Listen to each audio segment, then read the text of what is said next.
Olá, estudante, tudo bem com você? No vídeo de hoje a gente vai ver a diferença entre glóbulos vermelhos e glóbulos brancos logo após a vinheta.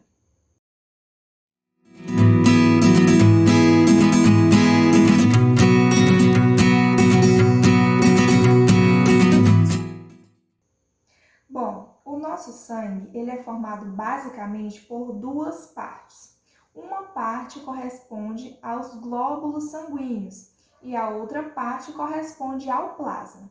Enquanto que os glóbulos sanguíneos representam as células do sangue, o plasma corresponde à parte líquida, onde os glóbulos sanguíneos estão contidos.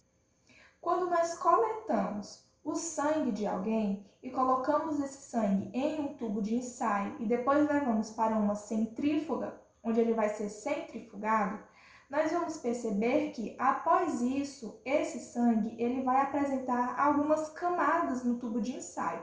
Isso porque o nosso sangue ele é heterogêneo. Então, vamos começar a analisar da camada mais inferior, de baixo para cima. A primeira camada, ela apresenta uma coloração vermelha.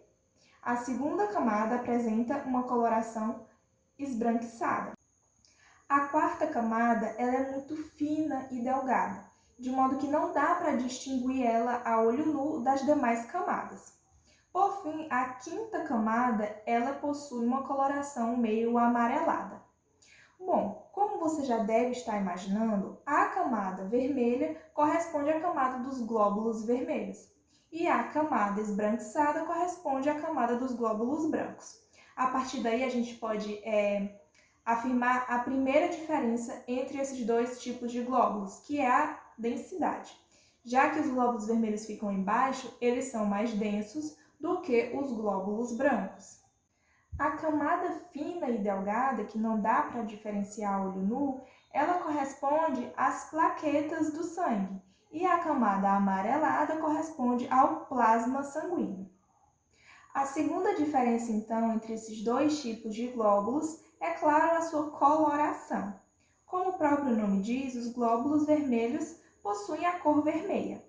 Isso porque em cada célula, em cada hemácia ou eritrócito, que é a mesma coisa que glóbulo vermelho, existe um pigmento respiratório, que é uma proteína chamada de hemoglobina. Ela que confere a cor avermelhada aos glóbulos vermelhos. Já os glóbulos brancos, eles não possuem cor. E quando eles são centrifugados, eles apresentam uma camada com coloração esbranquiçada. Por isso, eles receberam o nome de glóbulos brancos, mas também podem ser chamados de leucócitos.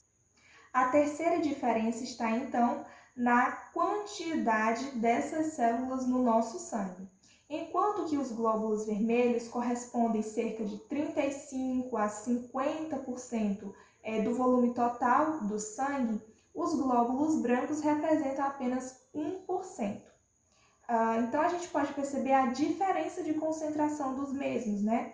As hemácias, elas estão em maior concentração do que os glóbulos brancos, do que os leucócitos. A quarta diferença entre esses glóbulos está na sua função.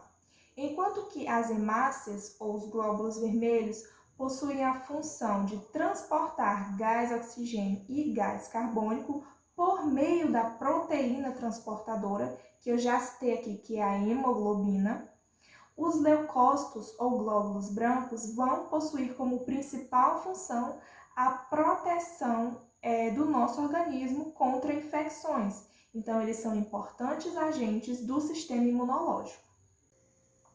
A quinta diferença entre os glóbulos vermelhos e os glóbulos brancos está no fato de que as hemácias, elas são anucleadas, ou seja, elas não possuem núcleo. Além disso, elas têm um formato bicôncavo, como você pode observar aí na imagem. Ou seja, tanto de um lado quanto do outro, elas possuem esse formato meio achatado para dentro. Isso faz com que as hemácias elas possuam uma maior superfície de contato.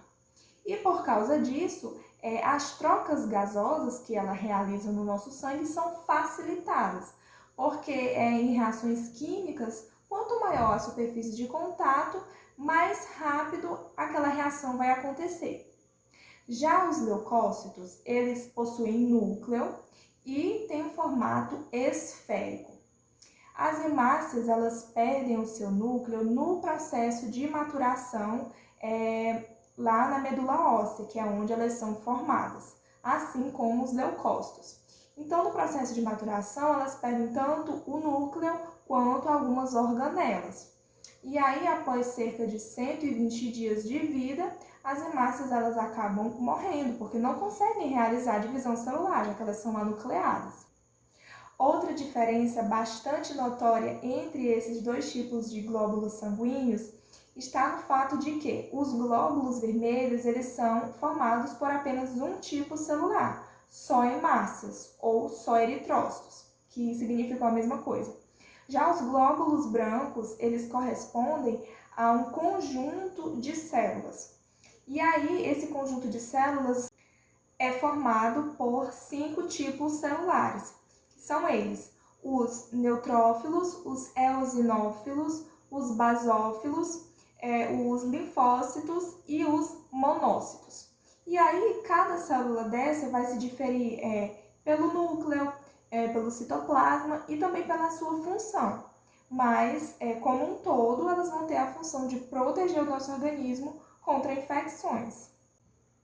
E a sétima e última diferença que eu trouxe para vocês é o fato de que as hemácias elas vão permanecer sempre no sistema circulatório, ou seja, dentro dos vasos sanguíneos. Já os leucócitos, eles vão permanecer nos vasos sanguíneos temporariamente. Então, alguns tipos de leucócitos, eles vão utilizar o sistema circulatório apenas como meio de transporte para chegar ao seu destino, a outro tecido. Então, essas são as principais diferenças entre glóbulos vermelhos e glóbulos brancos. Eu espero ter ajudado você. Não esquece de deixar o like para me ajudar também. Até o próximo vídeo.